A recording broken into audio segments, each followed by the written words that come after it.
Ini sholawat, seingat saya isinya, kandungannya luar biasa. Orang jika baca sholawat ini dengan faham maknanya, dia akan mengenal al-haqiqah al-Muhammadiyah, Sayyidina Muhammad sallallahu alaihi wasallam. Dia akan merasakan kedekatan kepada hakikat Nabi Muhammad sallallahu alaihi wasallam.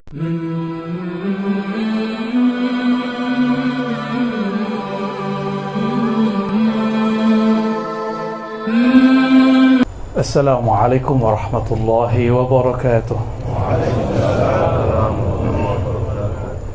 InsyaAllah saya ini bukanlah orang yang alim ilmu hakikat, tapi saya diminta oleh Tuan Syekh Abdurrahman untuk menjelaskan satu solawat Sidi Ahmad bin Idris Al-Idrisi.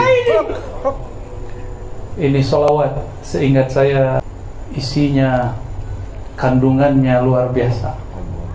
Orang jika baca salawat ini dengan faham maknanya, dia akan mengenal al-haqiqah al-Muhammadiyah, Sayyidina Muhammad sallallahu alaihi wasallam. Dia akan merasakan kedekatan kepada hakikat Nabi Muhammad sallallahu alaihi wasallam. Sebelumnya, karena ini Allah ilhamkan kepada Sidi Ahmad dan diamalkan oleh para mursyid-mursyid Ahmadiyah, mari kita kirimkan Al-Fatihah terkhusus, teristimewa untuk beliau dan guru-guru di sini. Al-Fatihah. A'udzubillahi minasyaitonir rajim. Bismillahirrahmanirrahim. Iyyaka na'budu wa iyyaka nasta'in. Shiratal ladzina an'amta 'alaihim.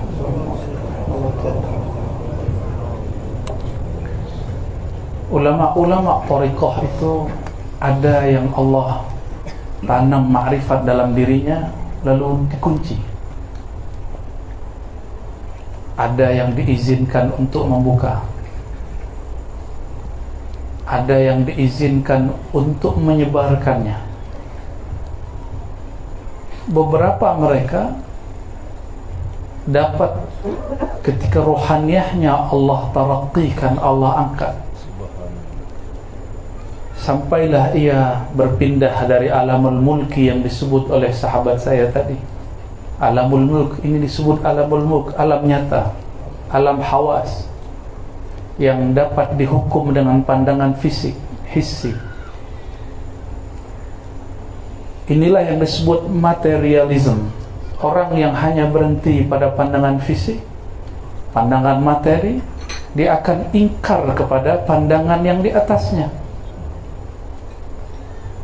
Di atas mulki ada malakut, alamnya para malaikat. Disitulah taman-taman zikir. Jika ada orang ruhnya Allah angkat ke alam ini, Allah taraqikan ke alam ini, maka dia akan mendengar tasbih-tasbih malaikat, tasbih-tasbih pohon, tasbihnya hewan, laut, semuanya. Tetapi zikir-zikir ini masih umum. Inilah yang sudah kita amalkan hari-hari. Jika beruntung dia bertemu mursyid yang kamil, mukammil, Allah angkat lagi rohnya sampai kepada alam yang disebut alam Jabarut. Jabar berarti kekuasaan, alam kekuasaan mutlak Allah Subhanahu wa taala. Di sanalah Allah taala menciptakan kerajaan-kerajaan ma'rifat. Disitulah para anbiya, mursalin dan aulia, dan kibar malaikah, malaikat-malaikat yang disebut illiyin, di atas muqarrabin. Di alam Jabarut itulah tersimpan ma'arif, ma'rifat. Ada wali Allah angkat ruhnya, bukan jasadnya, karena yang diangkat jasad dan ruhnya hanya baginda Nabi Muhammad SAW. Mungkin juga Imam Mahdi, wallahu a'lam, kita belum tahu hakikatnya. Apabila ruh seorang wali diangkat ke sana, Jika dia seorang intelektual, ahli ilmu, maka ketika ilham itu turun, dia mampu menerjemahkan dengan bahasa ilmiah. Tapi Allah tidak akan bagi kepada orang yang suka bercerita tidak pada tempatnya, karena itu jawahir, itu permata, tidak mungkin disebar, dibagi di tepi jalan, di tepi lebuh raya, ya. Kalau di tempat saya disebut jalan raya, sini lebuh, tapi di Minangkabau kita sebut labuh, labuh gadang, lebuh besar, ya. Tidak mungkin. Barang-barang mulia pasti dijual, ditaruh, disimpan di tempat yang sangat aman. Itulah qalbu para wali-wali yang mampu menahan syatahat-syatahatnya, yang mampu menahan hal ekstasenya. Mereka-mereka itulah, kalau boleh kita sebut, bank ma'rifat. Bahasa di kitab disebut manba'ur raqaiq, manba'ul ma'arif. Itu bahasa lama. Bahasa sekarang boleh kita sebut gudang ma'rifat, bank ma'rifat. Itulah wali-wali Allah. Tubuhnya kecil, tapi isi dadanya seluas alam semesta.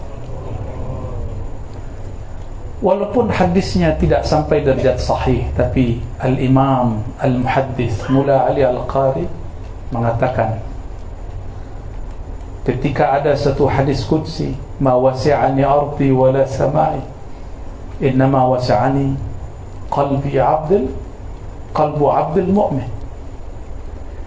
Tidaklah sanggup menampung cahaya pandangku, cahaya ma'rifatku, langit dan bumi. Langit bumi terima ma'rifat, hancur. Hanya terima kun, hancur. Tapi kolbu hamba Allah yang percaya kepadanya sanggup menerimanya, mampu menahannya. Maka kolbu orang beriman lebih kuat dari langit dan bumi. Atas dasar itulah wali-wali Allah jadikan sebagai sendi-sendi alam. Makanya doa-doa wali dapat menjaga bumi. Bukan wali jaga bumi, wali dijaga Allah. Kita ini yang meyakini, yang menjalani ajaran-ajaran sufiyah ahlu sunnah pun dituduh melenceng dari ahlu sunnah. Kita dikatakan mempercayai wali-wali jaga alam. Bukan. Wali-wali doanya menjaga alam, zikirnya menjaga alam, ma'rifatnya membuat alam ini bertahan sampai hari ini. Dan kabar gembiranya, semakin dekat akhir zaman, semakin banyak ma'rifat turun dalam ilham-ilham kolbu para wali. Tapi kenapa ilham-ilham ini dulu dikunci mati dalam kolbu para sahabat? Karena itu zaman transisi, zaman perpindahan dari zaman jahiliyah kepada zaman bercahaya. Maka yang dikuatkan tauhid dan syariat, supaya orang tidak menyembah Nabi Muhammad sebagaimana Nabi Isa pernah disembah. Imam Abul Abbas Al-Mursi, ini juga dinukil oleh Imam Sidi Ahmad Tijani dalam kitab Bulughul Amani bagian-bagian belakang. Beliau berkalam. Apa kata beliau? Wali-wali Allah itu tempat tajalliyat, manifestasi Allah mentajallikan. Apa arti tajalli bahasa Melayu? Menyatakan, memantulkan sifat-sifatnya yang sangat mulia. Apabila ini dibuka kepada makhluk-makhluk Allah, mereka akan mengira itu Allah, padahal itu bukan, itu baru walinya. Apa kata Imam Al-Mursi? Maka orang-orang awam, orang-orang yang dibukakan, dikasyafkan siapa hakikat wali, mereka akan jazbah, mereka akan mabuk, sakar, lalu menyembah si wali, padahal wali itu bukan Allah, tapi dia melihat sifat-sifat Allah. Dulu saya pernah bagi cerita ini di depan seorang artis ya. Tapi kemudian videonya dipotong. Ya. Ada juga kiai datang ke rumah saya tanya ya, masalah-masalah teologi. Saya kemudian katakan masalah Sayyidina Isa. Sayyidina Isa disembah oleh sebagian pengikutnya karena mereka melihat pancaran sifat Allah. Mereka bukan menyembah Nabi Isa, mereka sedang menyembah Allah. Tapi kalam ini tak bolehlah kita pakai hari ini ya. Saya hanya ingin share bahwa dulu ada di kitab ya. Dulu ada di dalam kitab. Ada imam yang pernah menyinggung masalah ini. Maka Nabi Muhammad SAW, beliau punya tugas kuat, mengkuatkan tauhid, akhlak dan syariat, supaya apabila ilmu ma'rifat dibuka di akhir zaman, umat Nabi Muhammad SAW tidak menyembah nabinya, tidak menyembah wali-walinya, tidak menyembah dewa-dewa dan malaikat. Dewa itu malaikat sebenarnya. Itu hakikatnya. Kenapa syariat ketat? Orang yang tambah kuat, tinggi hakikatnya, dia akan kuat syariatnya. Tidak mungkin. Itu ciri-ciri daripada Muhammadi.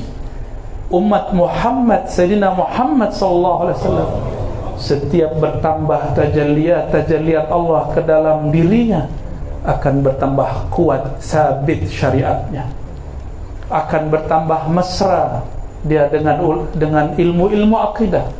Meskipun al-hussad, orang-orang yang hasad, akan tetap mengatakan dia kafir, dia sesat ya. Dulu Al-Ghaus di zamannya Sidi Abdul Hasan Asy-Syadzili pun dituduh sesat. Sidi Ahmad bin Idris Al-Idrisi pun disebut sesat karena beliau dikatakan pernah berguru kepada Sayyidina Balia bin Mulkan Abul Abbas Khidir alaihi salam. Orang tak percaya, dikira Khidir sudah mati. Mana ada orang hidup lebih dari 1000 tahun. Dia fikir tidak mungkin.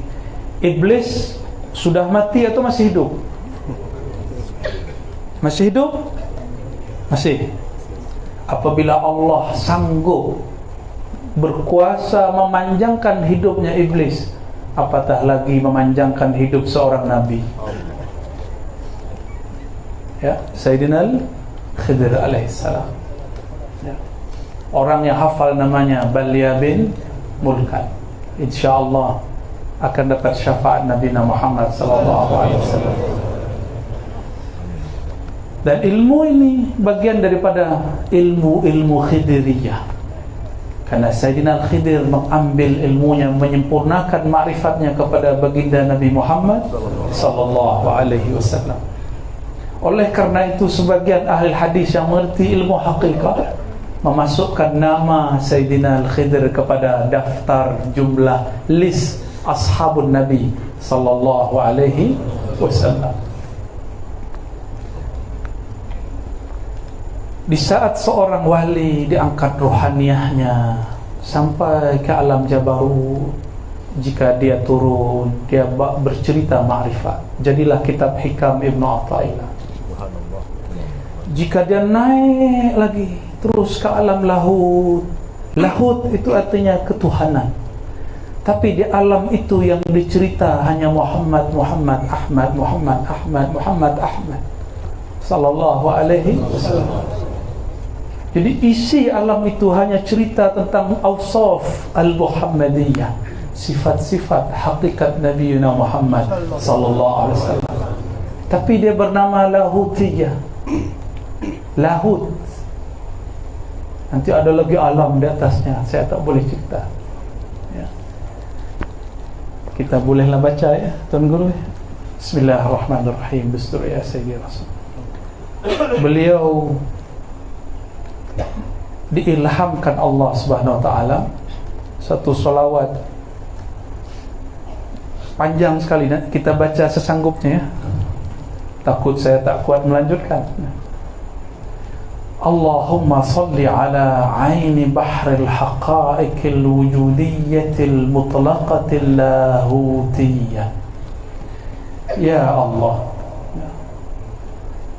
salli limpahkanlah kasih sayang ala terhadap aini.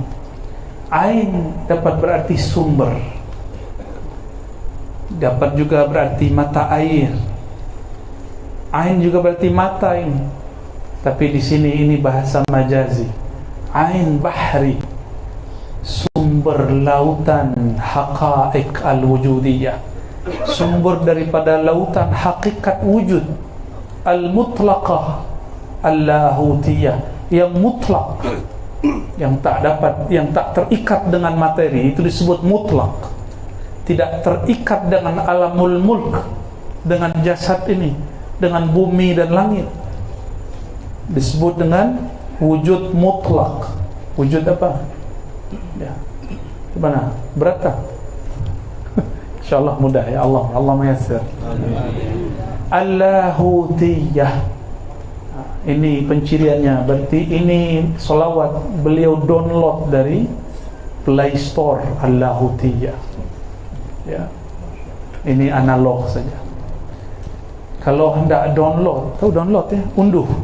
Kalau hendak munduh, bukan munduh jambu, bukan. Ini munduh ma'rifat al-Muhammadi. Harus ada alatnya. Kalau sekarang ada smartphone, smartphone-nya harus hidup, harus ada card-nya. Apa, rasid indakum? Rasid? Rasid, pulsa, pulsa, topam. Nah, topam. Biar sama nih bahasanya. Harus ada di kreditnya. Sudah ada semua, harus ada alamat, nama emailnya.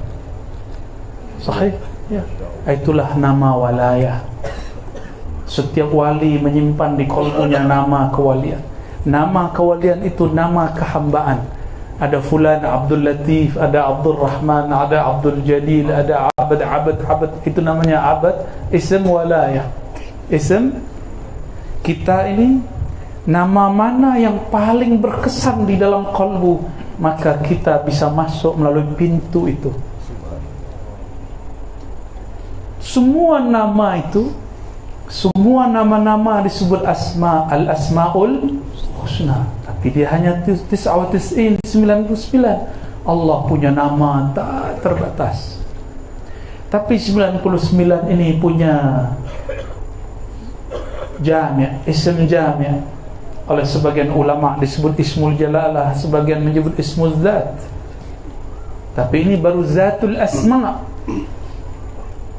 belum nama zat-zatnya. Masih ada lagi nama di balik nama, rahasia di balik rahasia. Jika hanya Allah saja nama, tidak ada rahasia, semua orang juga tahu.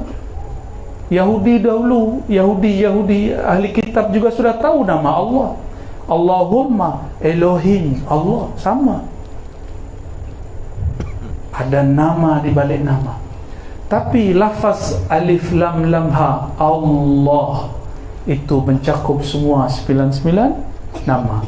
Apabila kita menyebut di dalam kalbu Allah, Allah, Allah, maka nama itu akan mencakup semua al-asmaul husna. Tidak usah fikirkan orang yang membid'ahkannya, karena jika fikiran ini berjalan, dia menjadi hijab kalbu.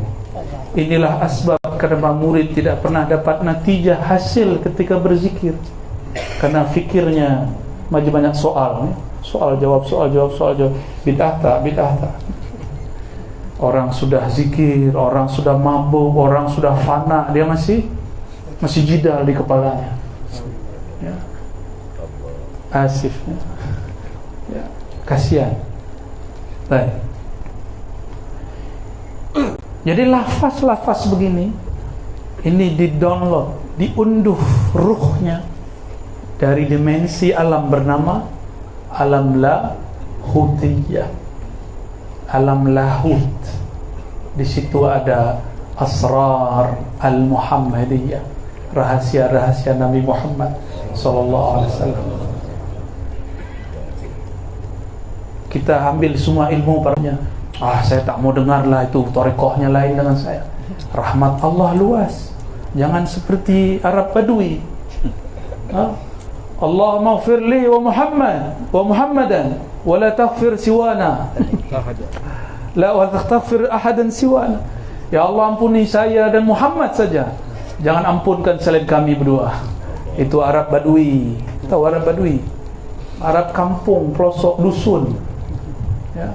Dia hanya menganggap dirinya yang paling mulia. Kita tidak boleh begitu. Rahmat Allah luas. Selama ni tuan-tuan merasa mulia dari sampingnya, makrifat tak bisa masuk. Wallahi, demi Allah, ada sedikit saja merasa lebih daripada orang di hadapan, di kiri, kanan, belakang, Allah haramkan asrar-asrar. Itulah sebabnya kenapa saya setiap kali mau assalamualaikum, saya istighfar dulu. Saya minta ampun dulu kalau ada bersitan itu, ada lintasan itu. Ada lintasan itu. Minta izin dulu kepada Allah, kepada Rasulullah, kepada awliya-awliya Allah. Wabil khusus sahib salawat, ya. Apalagi kepada yang disalawatkan baginda Nabi Muhammad sallallahu alaihi wasallam. Jadi Nabi Muhammad itu disebut aini bahril haqa'iq al-wujudiyah, sumber lautan wujud. Apa maksudnya? Semua wujud bersumber darinya. Air hujan yang kita nikmati itu adalah uap dari air laut. Laut itu adalah sumbernya air yang ada kita makan, minum hari ini, malam ini. Namun banyak orang setelah minum dia lupa dengan laut. Dia lupa dengan laut. Baju ini dari kapas, ya, ini dari kapas ataupun plastik. Tapi setelah pakai baju rancak, indah, cantik, orang lupa bahwa baju ini dari kapas. Faham analog ini? Faham? Kias ini faham? Maka salawat ini ingin memulangkan ingatan kita, zikrayat kita, supaya kita ingat kepada kampung asli kita. Sidi Syekh Abdul Qadir Jilani Al-Qutub Ar-Rabbani menyebutnya al-watan al-asli. Jadi dalam bahasa Sidi Ahmad, aini bahril haqa'iq al-wujudiyah. Dalam bahasa Sidi Syekh Abdul Qadir Jilani disebut al-watan al-asli, kampung asal. Kampung asal kita itulah dalam bahasa lainnya disebut Nur Muhammad sallallahu alaihi wasallam. Wa manba'ir raqa'iq al-latifatil muqayyadatin nasutiyah. Manba' ini kalau diterjemah bahasa Melayu apa ya? Sumber. Ya. Dia sama dengan ain, tapi ini untuk istilah sesuatu yang mesti digali dulu. Jika dia digali keluar, disebutlah dia manba. Saya tak tahu ibaratnya di sini. Tempat terbit lah, ya. Manba, tempat terbit, tempat muncul kalau kami sebutnya. Tempat dia zuhur.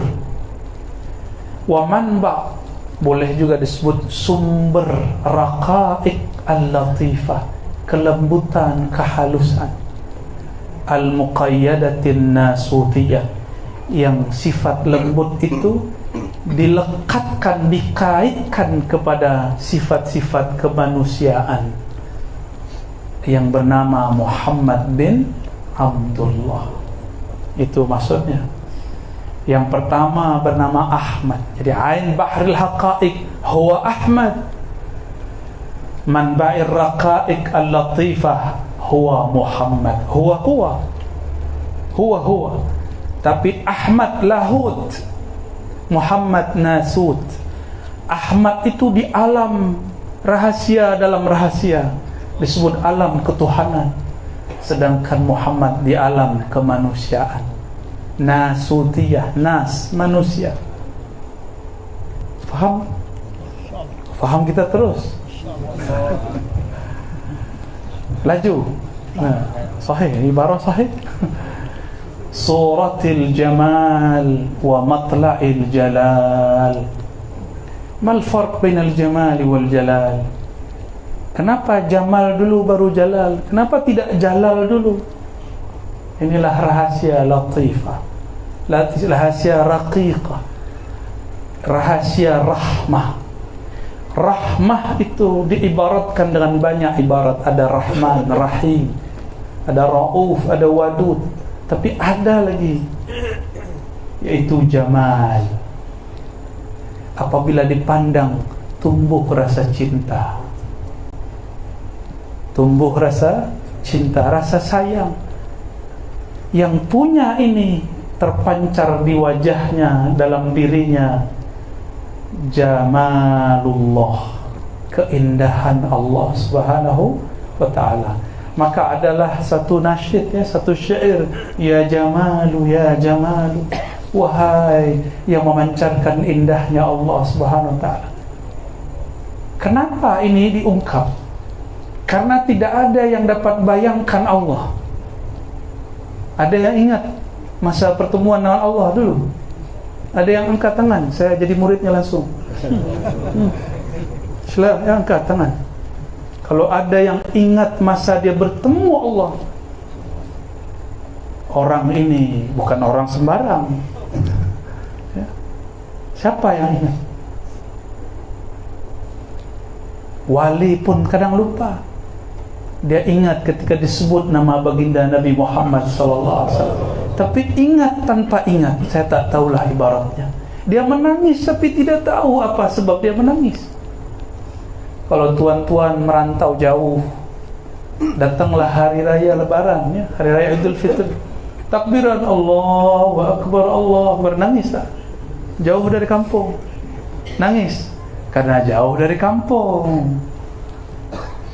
Allahu Akbar, teringat masa dulu belia, masa muda. Betul?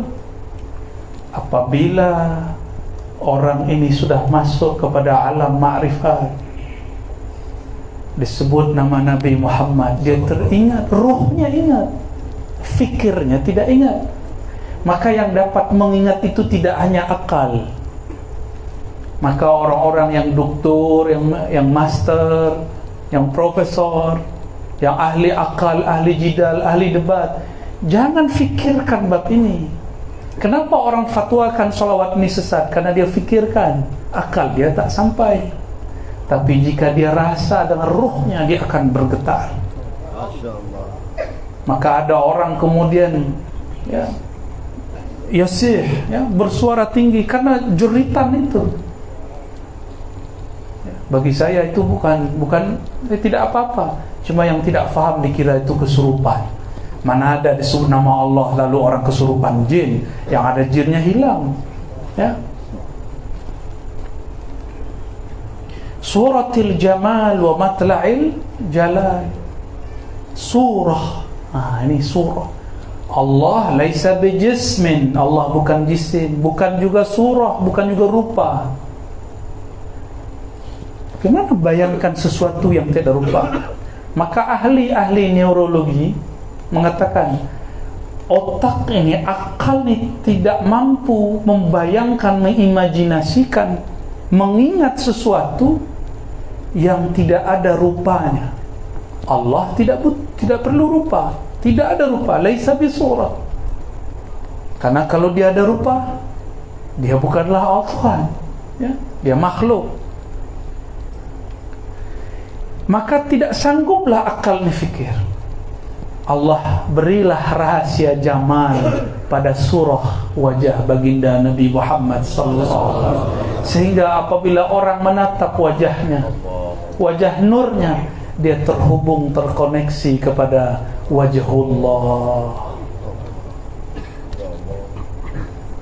Itu maknanya lebih kurang. Itu suratul jamal. Jadi suratul jamal, wajah yang penuh kasih sayang. Baru suratul jalal, wajah yang penuh ketegasan. Betul bahasa Melayu, tegas. Jalal, tegas, keperkasaan. Sifatnya bukan Rahman Rahim, sifatnya qahar, muntaqim, lain, ya. maka didahulukanlah jamal daripada jalal. Ada mursyid yang lebih dominan dalam dirinya suratul jamal, maka dia senyum hatta kepada pemaksiat. Dia bergaul, dia berkawan kepada orang yang tidak hanya satu agama. Tapi ada mursyid yang bertahta dalam dirinya pancaran suratul jalal. Orang ini tegas, ya. Biasanya orang-orang ini ahli kalam, ya. Dia tegas. Mungkin mufti-mufti dapat cahaya jalal, ya, maka tegas-tegas. Kita husnuzan, berbaik sangka, ya.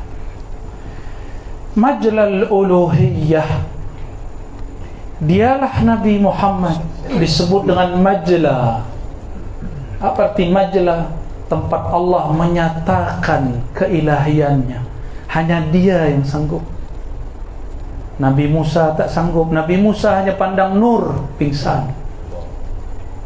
Sidi Ahmad bin Idris al-Idrisi mengatakan, nur apakah yang terlihat oleh baginda Nabi Musa?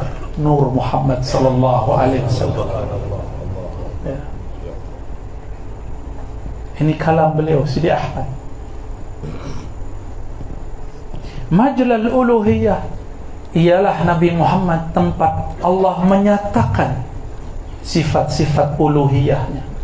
Apa perbezaan antara uluhiyah dan rububiyah? Uluhiyah ahad mutlak, dia seorang. Sedangkan rububiyah, dia mutlak dalam mencipta makhluknya, mentadbir alam semesta.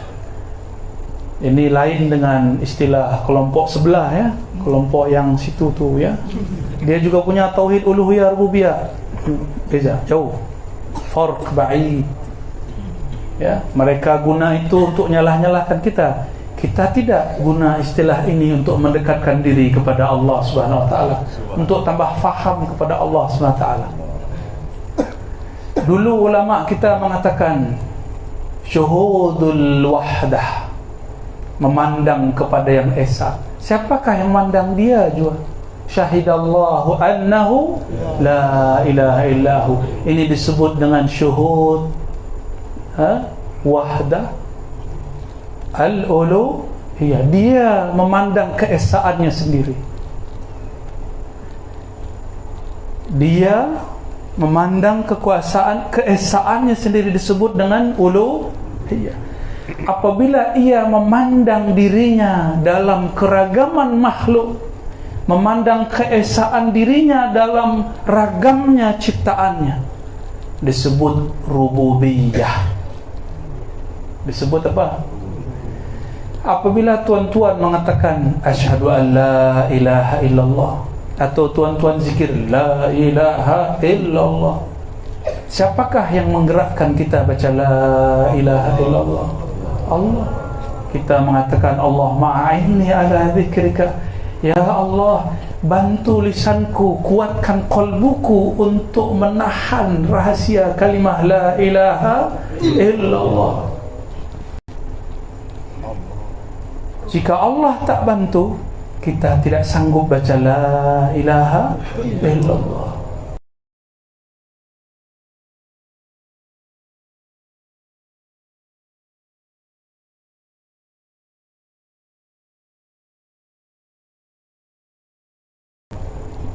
Maka seorang yang mental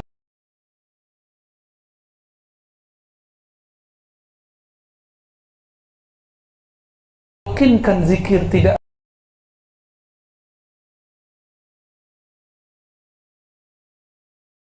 akan mampu mengalirkan madad ilahiyah kepada muridnya, kecuali dia memasongkan dirinya empty, zero. Tidak ada lagi dirinya. Yang ada hanya hadiah Allah Subhanahu wa taala.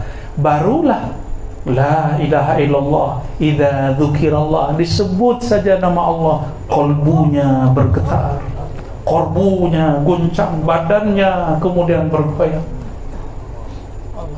Jika bersuara-suaranya menjadi tinggi, itu bukan kesurupan. Mana ada orang kesurupan baca la ilaha illallah? Tidak ada. Itu orang sedang mabuk kepada Allah. Orang mabuk rufi al-qalam, Jika mabuk minum khamar pun hukum diangkat. Kenapa mabuk kepada nama Allah hukum tidak diangkat? Fal aula, maka lebih aula, lebih utama, lebih prioritas, lebih priority orang yang mabuk kepada Allah, dia dimaafkan. Ma'fu jika dia kemudian mengeluarkan kalam-kalam yang aneh, Allah maafkan.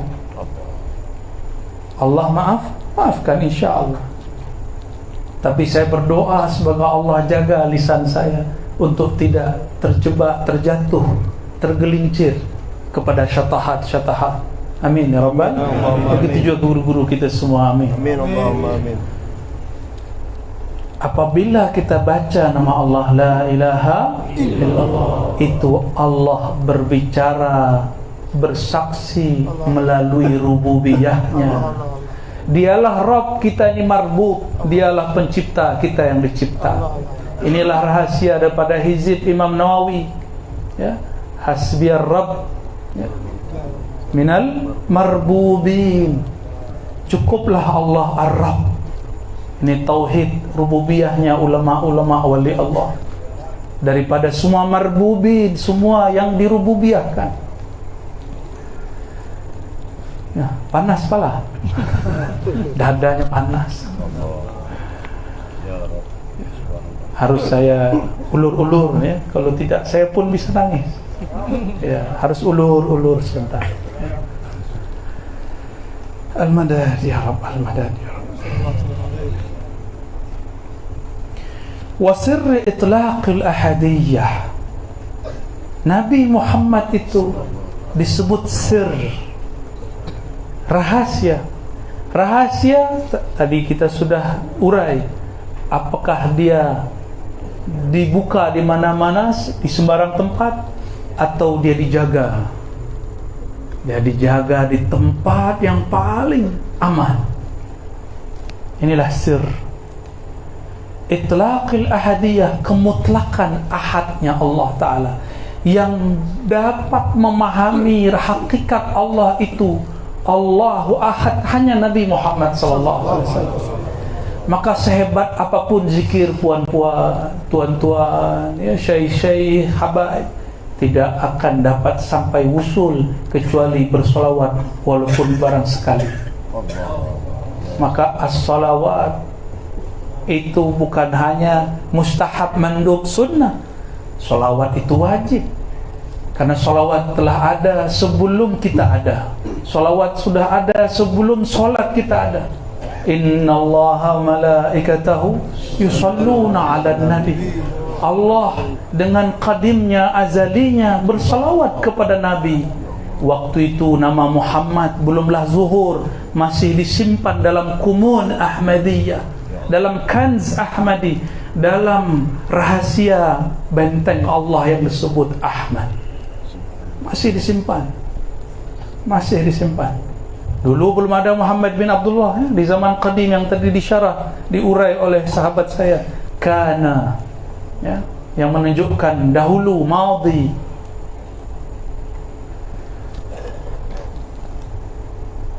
Majlal uluhiyah wa sirri itlaqil ahdiyah. Maka siapa saja wali, dia hanya wusul dengan Sayyidina Ahmad, Sayyidina Muhammad. Tidak ada orang wusul kepada Allah kecuali melalui satu pintu saja, babu Muhammadin sallallahu alaihi wasallam. Maka harus ambil syariatnya, harus ikut tariqatnya, harus dia ikut hakikatnya sehingga berbuah menjadi ma'rifatnya. Ya. Solat tanpa hakikat tidak ada makna. Solatnya tidak ada khusyuk, mafi lazat, tidak ada lazat. Ya. Arsy istiwa'i dzat, wajhi mahasinis sifat. Ini tidak semua ibarat saya jelaskan, karena ada kalam-kalam yang berbahaya. Ya. Ini pun sudah berusaha untuk menghaluskan ibarat nih, supaya tidak salah faham, supaya tak difatwakan sesat nanti. Kalau difatwakan sesat nanti Sidi Ahmad dianggap wali syaitan sama orang. Nanti saya yang disalahkan, ya. Saya tidak mau bersalah kepada beliau, ya. Arsy istiwa izzat, singgasana istiwa izzat. Istiwa secara harfiah, secara lughat berarti merata-rata, tapi itu secara bahasa. Imam Mullah Ali Al-Qari, Imam Subki, hatta Ibnu Taimiyah yang menjadi rujukan salah satu kelompok sebelah, dia pun faham istiwa itu punya makna lebih dari 15, lebih kurang 15. Tapi Ibnu Taimiyah memilih lafaz istiqrar, Ar-Rahman 'alal arsy istawa, Allah duduk di atas aras. Dia pilih makna itu.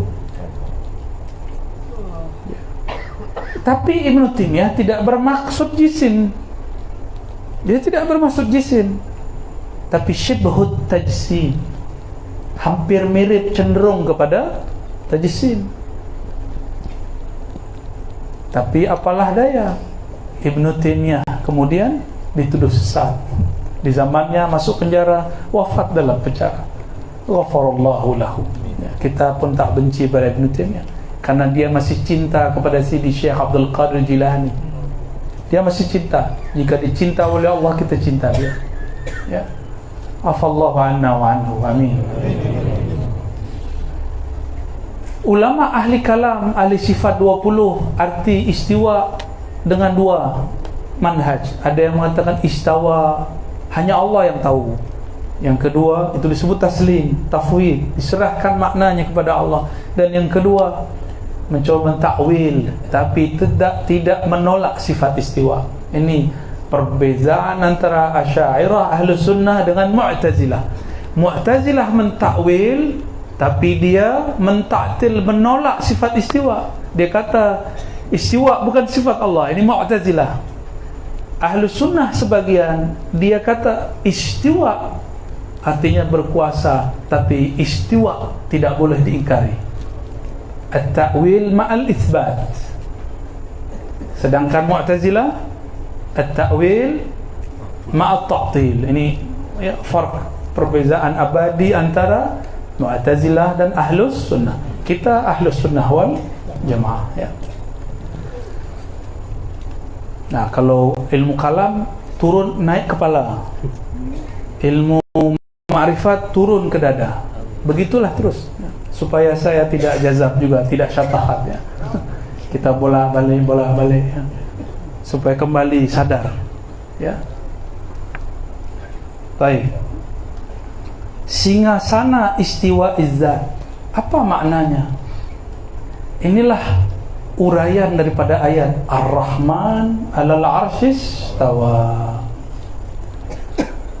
Ar-Rahman, Allah yang Maha Pengasih, istawa, meliputi kepada arasnya. Ahli kalam, ahli akidah berdebat, tapi salah fokus. Dia berdebat mengenai mana istawa. Sedangkan Allah memulai dengan Ar-Rahman. Di dalam bahasa Arab balaghah, seharusnya fi'il fa'il. Istawa Ar-Rahman 'alal 'arsy. Ini jumlah fi'liyah. Ini biasanya jumlah fi'liyah yang mufidah. Tapi kali ini Allah majukan fa'ilnya Ar-Rahman, supaya makhluk-makhluk ini tidak sibuk dengan debat apa itu istiwa. Apa makna istiwa? Ada 15 ya, seperti saya urai barusan. Tidak. Supaya orang kemudian tertuju qalbunya, fikirnya kepada makna Ar-Rahman.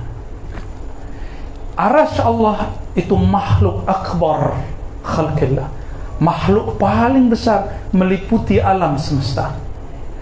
Apabila Rahman Maha Mengasihi, meliputi kasih sayangnya kepada arasy, berarti kasih sayangnya meliputi langit dan bumi. Maka tiada satu biji zarah pun kecuali ada tajalliyat, ada percikan rahmat Allah di situ. Dan Nabi Muhammad disebut oleh Allah, wa ma arsalnaka illa rahmatan lil alamin. Rahman namanya, sifatnya rahmah. Sifatnya itu adalah Nabiuna Muhammad sallallahu alaihi wasallam. Inilah makna kalam Imam Al-Mursi, Abu Al-Abbas Al-Mursi, syekh daripada Imam Ibn Athaillah Sakandari, sahibul hikam. Apa kata beliau? Jika aku gaib dari pandang wajah Rasulullah satu lahzah saja, satu saat saja, sesaat saja, maka aku kafir. Maksudnya kafir nikmat. Abu Al-Abbas Al-Mursi berarti dia melihat Nabi dalam keadaan yaqzah. Wah, hati-hati nanti ada yang fatwa Abu Al-Abbas Al-Mursi zindik. Ya salam. Nah, tidak begitu. Yang dipandang oleh Sayyidina Abu Al-Abbas Al-Mursi adalah rahmah. Oleh karena itu, ketika kakek daripada Ibnu Athaillah mengkafirkan dia dan bernazar setiap kali khutbah mengatakan asyhadu anna Abul Abbas Al-Mursi tilmiz Abil Hasan Asy-Syadzili kafir 7 kali. Murid-murid lapor mengadu kepada Sidi Abul Abbas Al-Mursi. Apa kata beliau? Tahu, biarkan dia. Saya berdoa semoga nanti dari sulbinya lahir yang akan mewarisi ilmu saya. Ternyata rahasia makrifat di dalam dadanya masih disimpan. Nanti dibagi-bagi. Salah satu murid yang dapat pewarisnya adalah Sidi Ahmad ibn Athaillah. Kenapa Idris belakangan? Ya, nanti belakang sama, itu pewaris juga. Tapi ini masa tahun Ibn Athaillah wafat 709 Hijriah, sedangkan Sidi Ahmad lebih belakangan lagi. Ya. Ma'rifatnya lebih banyak lagi. Sidi Ahmad bin Idris. Apa yang terjadi?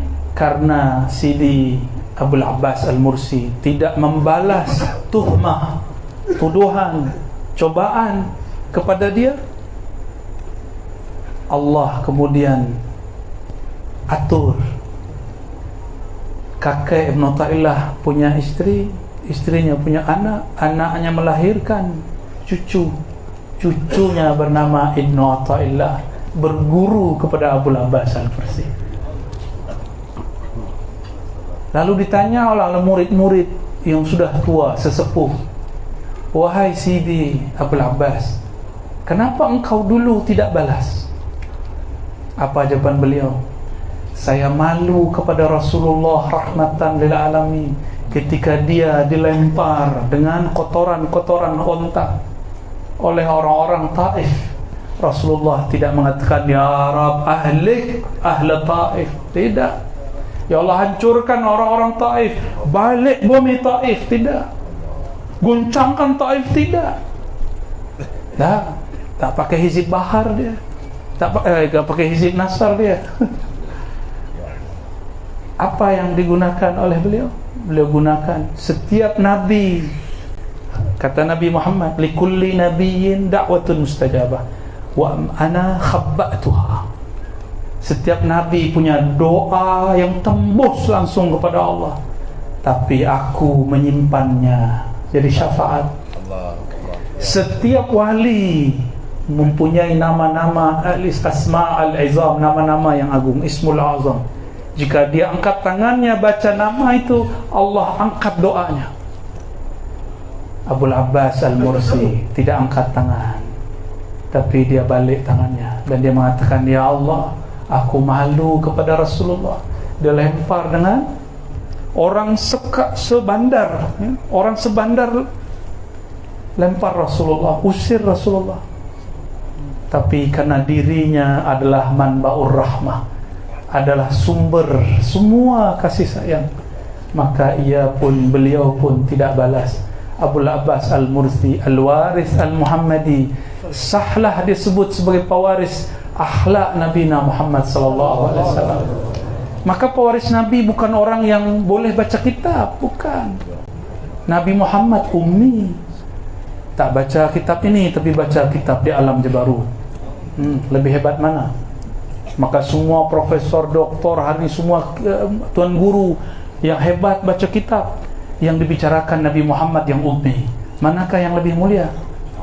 Yang bergelar PhD, doktor, mampu baca kitab kuning, kitab Jawi, atau Nabi Muhammad yang diceritakan di kitab-kitab itu? Inilah Allah bolak-balik fikiran kita, supaya orang alim tidak sombong dengan keilmuannya, supaya ahli ma'rifat tidak lupa ma'rifatnya bersumber dari Nabi Muhammad SAW. Kita ini terjemah ummi, tak baca ini secara lughah betul. Nabi mengatakan inna ummatun ummiyah, hadis Bukhari, hadis sahih, ya. Kami umat yang ummi, tidak menulis, tidak berhitung. Tapi dalam makna yang lain, ya, huwallazi ba'atha fil ummiyina rasula. Ummi, al-um, ma mana al-um? Apa arti ummi? Induk, ibu, sumber. Maka an-nabi al-ummi, makna lainnya adalah nabi sumber daripada wujud, sumber dari ma'rifat. Nabi Adam karena memandang kepada nama Nabi Muhammad sallallahu alaihi wasallam selamat. Tapi Azazil, iblis laknatullah alaih, dia tidak kasyaf, padahal dia ahli zikir. Ternyata dari dulu banyaklah ahli kuli-kuli zikir ni tidak kasyaf, karena dia merasa zikirnya lebih banyak daripada orang lain, suluknya lebih sempurna dari suluk yang lain, khalwatnya lebih hebat daripada khalwat yang lain, thariqahnya lebih cepat, lebih laju daripada thariqah yang lain. Hati-hati, nanti tidak menjadi wali Allah, menjadi wali syaitan. Na'udzubillah min dzalik. Summa na'udzubillah. Wajhi mahasinis sifat, wajah keindahan sifat. Apa arti wajah? Ini wajah, wajah tu wajhiyah, wajah tu wajhiyah. Apa artinya? Wajah tu, aku hadapkan. Maka wajah itu tempat menghadap. Saya jika bertemu tuan-tuan, yang saya lirik, saya lihat lututnya, kakinya atau wajahnya? Wajah. Ini wajah jismiyah, alam mulkiyah, alam materi. Jika disebut wajhullah, wajah Allah, Allah bukan materi. Yang bukan materi itu disebut wajhul uluhiyah. Tapi ada wajah yang Allah sudah nyatakan, manifestkan, Allah pantulkan, disebut wajhur rububiyah. Itulah wajah Nabi Muhammad sallallahu alaihi wasallam. Keindahan wajah ini Allah simpan pada wajah Nabi Muhammad, tapi ditutup dengan kulit Muhammad bin Abdullah. Kata baginda Nabi Muhammad sallallahu alaihi wasallam, ya, ketika mengkisahkan Sayyidina Yusuf, ajmalu rijal fil alam, laki-laki paling gagah. Apa lagi istilah di sini? Paling apa? Paling handsome. Bahasa Inggris, bahasa Melayu. Tampan. Paling tampan di alam semesta. Apa kata Nabi? Jamaluhu nisfu jamali. Jamalnya, indahnya, tampannya Sayyidina Yusuf itu baru separuh daripada tampanku. Tapi Allah tutup dengan wajah Muhammad bin Abdullah. Siapa yang memandang? Sayyidina Abu Bakar. Maka Sayyidina Abu Bakar tak mampu menatap wajah Nabi Muhammad SAW. Abu Bakar selalu menunduk. Itulah rahasianya kenapa dalam tariqat Naqsyabandiyah yang nisbat kepada Sayyidina Abu Bakar As-Siddiq, mata selalu ke bawah, nazar barqadam, ya, an-nazrah ilal qadamain, memandang kepada qadam. Seingat saya begitu ibaratnya. Inilah maknanya. Maka Abu Bakar tak mampu sedikit pun mengisahkan, menceritakan kepada siapapun indahnya wajah Nabi SAW, kecuali seorang perempuan yang punya domba, punya kambing, ketika Nabi ditemani Sayyidina Abu Bakar hijrah dari Makkah kepada Madinah, ada seekor kambing yang punya susu tapi kurus, berpenyakit. Kambing ini tidak dapat perhatian, tidak dapat kasih sayang daripada sahibahnya yang punyanya. Nabi SAW mengatakan, wahai puan, izinkan aku ambil susu daripada kambing kurus ini. Lalu Sayyidina Nabi SAW urut-urut. Jika ada benda diurut namanya, dipicik-picik ya, sedikit-sedikit. Lalu bagian susunya Nabi genggam, keluarlah air. Itulah susu paling mulia di alam semesta. Air susu yang keluar dari tangan Nabi Muhammad sallallahu alaihi wasallam. Al-laban al-Muhammadi yakhruj min yadihi asy-syarif Sayyidina Muhammad sallallahu alaihi wasallam.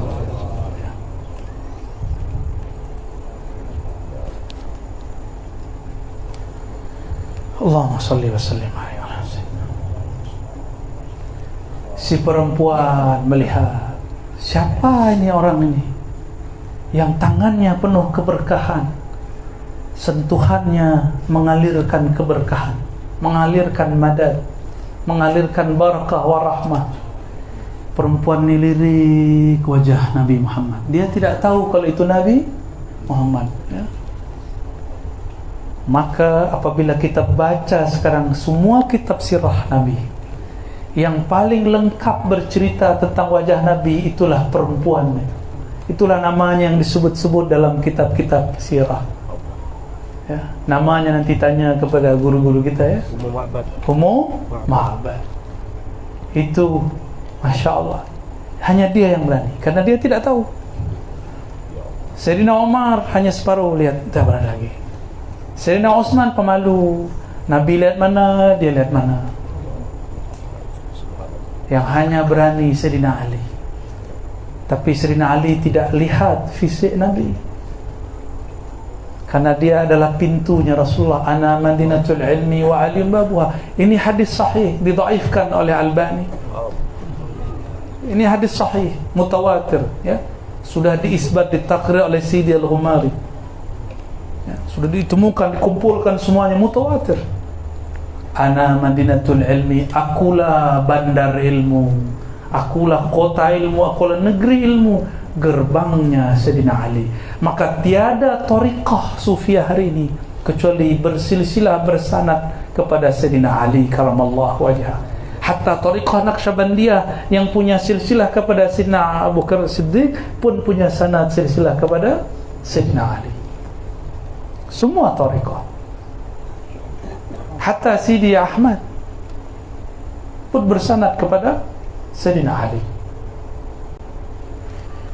karamallahu wajhah. Khalas? Cukuplah. Ha? Kif? Khalas? Gimana Tuan Guru? Saya ikut perintah beliau ya, saya rakyatnya sekarang, dia rajanya sekarang ya, sahibul bait. Kif? Khalas? Baik. Pendek cerita, Nabi Muhammad SAW, dia punya nama yang semua namanya berkaitan dengan ma'rifatullah. Jadi semua nama Nabi itu adalah rahasia ma'rifatullah. Inilah yang kemudian dibongkar oleh Sidi Ahmad, dibongkar oleh para wali-wali ya. Maka di ujung nanti ada disebut ya Ahmad, ya Muhammad, ya Siraj al-Awalim, ya Abul Qasim. Ini bagian akhir yang mau saya sampaikan. Ya Ahmad, ya Muhammad.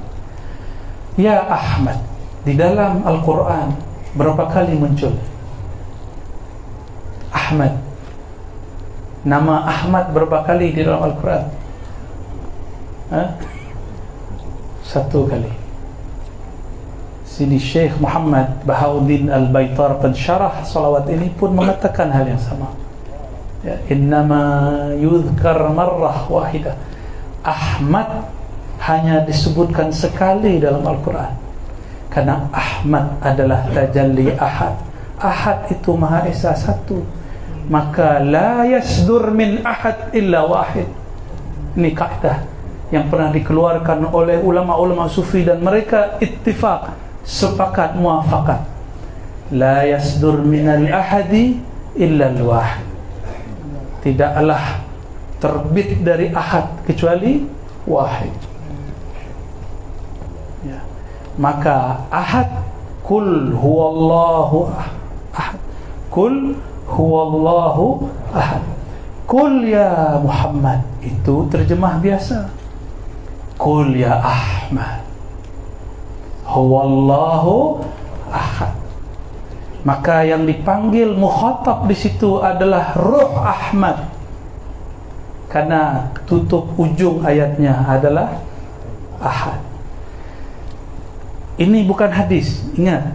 Ada satu kalam ditulis oleh Muhammad Al-Ghawth, ya, dalam kitabnya Jawahirul Khamsah. Ana Ahmad bila mim,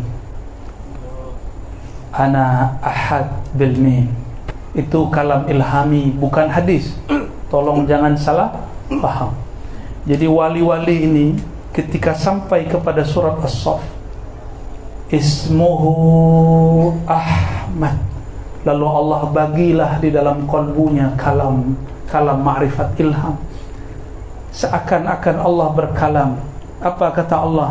Ana Ahmad bila mim, ana ahad bil mim. Jangan salah faham. Aku hanya engkau kenal, aku yang ahad hanya engkau kenal dengan Ahmad, yaitu ada mimnya. Maka tetap berbeza antara ahad dan Ahmad.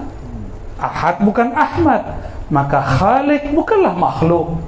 Ar-Rabbu Rabbu, al-Abdu Abdu. Allah tetaplah Allah, Tuhan. Kita hamba tetaplah hamba.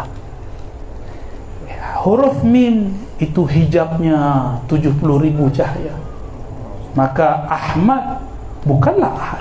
Tapi jika engkau hendak mengenal rahasia ahad, harus melalui rahasia mim pada Ahmad. Mim itu diturunkan lagi jadi adalah Muhammad. Itulah mimnya menjadi mim Muhammad. Bertambahlah mim, itulah mimnya syariat. Mesti kita ambil syariat. Siapa yang tidak ambil syariat tazandaqa, dia pasti zindik. Siapa yang bersyariat tidak ambil hakikat, dia fawailul lil musallin. Dia solat tapi Allah kemudian kutuk dia, karena dia tidak menyembah Allah, dia hanya menyembah fikirannya sendiri. Nauzubillah min dzalik. Ini barangkali yang dapat saya urai dengan izin Allah. Saya minta ampun kepada Allah jika ada uraian yang salah. Saya minta maaf kepada ruhaniah Sidi Ahmad bin Idris Al-Idrisi jika ada ibarat-ibarat yang tidak berkesuaian. Tapi insya Allah ini sesuai. Karena pun saya dari tadi bertawasul, dari Seremban saya tawasul terus kepada Sidi Ahmad. Saya ziarah kepada mursyid-mursyid Ahmadiyah, ya, sampai kepada terakhir di Linggi, ya, Sidi Jamaluddin bin Idris. Saya pun ziarah. Saya minta izin, ya Sidi, walaupun alam kita sudah berlainan, tolong izinkan saya, karena orang yang mencintai engkau, Sidi Syekh Abdurrahman bin Ja'far, minta saya urai ini. Ya. Sebelum saya duduk di sini, saya belum tahu mau cakap apa. Ya, karena yang saya baca lain, yang saya tawajuhkan lain. Karena ilmu ini tidak bisa dihafal, tidak bisa dihafal. Kitab hikam, kitab Ihya Ulumuddin tidak dapat dihafal. Ini ilmu zauqiyah, ilmu madad. Maka jika benar itu barakah para wali, bukan ilmu saya. Saya pulangkan kepada Allah, saya serahkan kembali kepada Sayyidina Muhammad SAW, pewarisnya. Inna lillahi wa inna ilaihi raji'un. Kita milik Allah, kita pulangkan semuanya kepada Allah. Astaghfirullahalazim, astaghfirullahalazim, astaghfirullahalazim. Wa sallallahu ala sayyidina Muhammad wa ala alihi wa sahbihi wa li baitihi wa zurriyyatihi. Al-Fatihah.